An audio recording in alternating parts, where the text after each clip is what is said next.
Allô tout le monde, j'espère que vous passez une belle journée aujourd'hui. Et là, comme vous avez pu voir, j'ai décidé de faire une petite capsule en extra. En tout cas, si vous avez vu la vidéo de dimanche passé, si c'est pas le cas, allez voir ça, il y a un lien dans la barre d'infos en bas. Mais j'ai parlé de mes essentiels garde-manger, donc je vous ai montré 10 catégories de produits qu'il faut vraiment avoir dans le garde-manger si vous déménagez ou si vous voulez commencer à cuisiner. Et là, dans une des catégories, donc le numéro 7, c'était les condiments. Et là, je voulais vous présenter justement aujourd'hui une capsule à part parce que, ben, je mange quand même pas mal de condiments dans la vie. Et là, je vous ai demandé justement c'était quoi mon condiment favori. Je sais pas si vous avez réussi à le dire, mais je vais commencer par ça aujourd'hui. Donc aujourd'hui, je vais vous présenter 7 différents condiments. Il y en a quand même quelques-uns qui sont moins nécessaires, mais je vais commencer par les plus importants et je vais finir par ceux qui sont un peu moins nécessaires. Si vous commencez, il faut commencer par les premiers, puis aller tranquillement en ajustant les derniers vers la fin.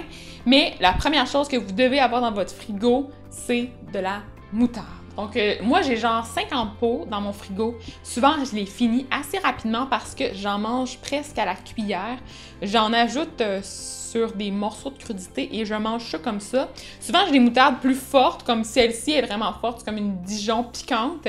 J'en ai aussi à l'ancienne avec des gros morceaux de moutarde qui n'est pas moulu. Donc ça, je trouve ça le fun aussi pour donner un petit peu de texture à la sauce ou en tout cas pour faire un peu plus de le petit côté visuel intéressant. Puis c'est sûr que le goût est un peu différent aussi. Puis j'ai toujours des moutardes fancy avec des sortes différentes. Là, récemment, j'ai découvert celle de maille pour une collaboration que j'ai faite qui est au miel. C'est sûr qu'on peut la faire maison, on va pas se le cacher, là. On peut prendre une moutarde de Dijon puis racheter du miel dedans puis c'est fait. Mais je trouve ça le fun aussi d'avoir une petite alternative comme ça rapide qu'on a juste à utiliser sur des légumes comme ça. Moi, je trouve ça tellement bon. C'est niaiseux, mais de la moutarde sur des légumes, tellement bon. Donc les moutardes, je les utilise principalement dans les vinaigrettes, directement comme ça aussi sur des légumes comme j'ai dit, mais je trouve que ça ajoute du goût dans n'importe quoi, c'est tellement bon, donc ça c'est comme un must à avoir. Et la seconde chose que je conseille vraiment d'avoir, c'est les sauces piquantes, et là vous allez voir que moi j'ai quand même une variété impressionnante de sauces. Et si vous avez un seul choix à faire, moi je vous conseille la sriracha. C'est une bouteille qu'on voit passer partout. Je trouve que ça donne un petit peu de punch justement à n'importe quel sauté, un riz frit, des rouleaux de printemps dans une sauce. C'est tellement bon, ça coûte pas si cher, c'est une vraiment grosse bouteille, donc ça c'est un must. Sinon, il y a la sauce Sambalolek qui a aussi un petit coq sur l'emballage avec un bouchon vert, mais c'est une petite bouteille. Il y a aussi la harissa qui est bien connue, puis qui est aussi une sauce avec un peu d'autres épices, puis d'ail dedans. Donc ça donne un peu plus de goût aussi, c'est une saveur complètement différente, c'est beaucoup moins épicé, piquant. Il y a aussi pour les trucs plus italiens, les flocons de piment qui coûtent presque rien. Donc si vous avez le choix, moi je pense que je prendrais la sriracha avec les flocons de piment. Une autre chose que je trouve super cool à voir, c'est les petites sauces un peu plus fancy. Donc moi j'en ai une aux petits fruits, j'en ai une aussi au bleuet. Donc c'est des sauces qui viennent du lac Saint-Jean, qui sont piquantes puis qui donnent vraiment une touche originale à un plat. Là. Vous mettez ça sur du poulet par exemple, si vous mangez de la viande, ou sur du poisson, ou en tout cas sur même tremper des morceaux de tofu grillés là-dedans. Je suis sûre que ça serait bon. Je suis bizarre peut-être, mais je suis sûre que ce serait bon. Et j'ai la dernière aussi que j'ai découvert plus récemment, qui est la Frank Red Hot, que j'aime aussi beaucoup. Et surtout sur des affaires qui sont un peu plus style aile de poulet, donc des... Je mange pas vraiment d'aile de poulet, là. Mais si vous voulez vous faire des choux-fleurs style aile de poulet, je trouve ça tellement bon avec du fromage bleu. C'est une sauce vraiment très cool. Ensuite, un autre must, donc le 3 qui doit vraiment être dans votre garde-manger, c'est le vinaigre balsamique. Donc, ensuite, le numéro 3, qui est un autre must qui doit vraiment être dans votre garde-manger si vous commencez, mais c'est la catégorie vinaigre, mais moi je choisirais vraiment le vinaigre balsamique. Je triple là-dessus, je peux me faire une salade encore là avec la moutarde puis me faire une vinaigrette en 2 secondes, c'est tellement bon au goût, ça donne de la saveur à vraiment n'importe quoi. Il y a le vinaigre balsamique aussi blanc, j'ai une réduction, moi ici à la maison, ça coûte vraiment plus cher, donc ça c'est vraiment plus pour les gens qui sont un peu plus fancy. Mais si vous n'avez pas beaucoup de budget, j'irais pour un traditionnel balsamique comme ça.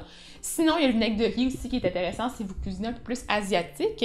Il y a aussi d'autres options, le vinaigre classique, donc le vinaigre blanc, si vous voulez vous faire quelque chose de vraiment plus classique ou faire des œufs pochés ou tout ça, ça peut être utile. Ça coûte vraiment pas cher, mais c'est sûr qu'on l'utilise un peu moins souvent. En tout cas, moi, j'utilise moins souvent.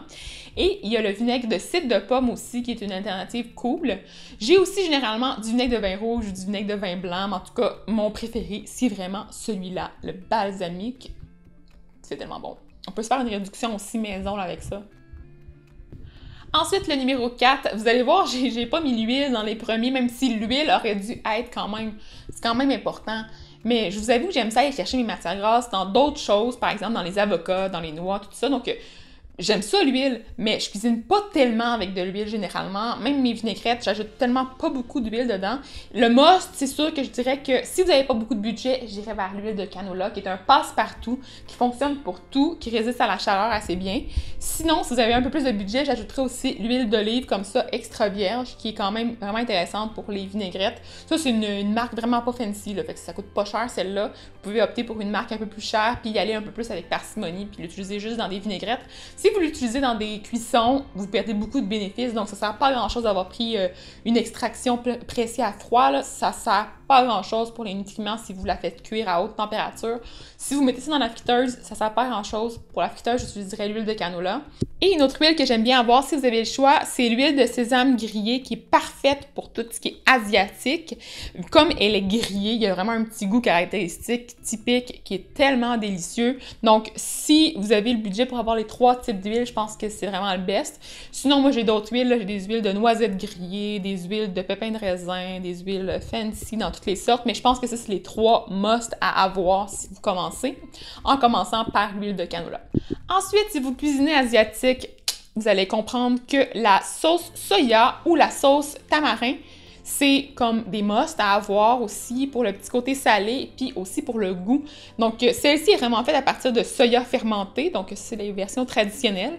Les sauces à soya de style sushi ont vraiment un goût plus typique versus la sauce plus salée. Moi, j'aime mieux les sauces qui ont un goût comme ça de fermenté, plus que celle qui est juste du sel puis des arômes artificiels. Donc, si vous avez le choix, vraiment regardez sur l'étiquette et assurez-vous d'en prendre une qui est faite à partir de fèves de soya. Et là, ensuite, on a d'autres ingrédients et beaucoup de sel aussi, c'est sûr.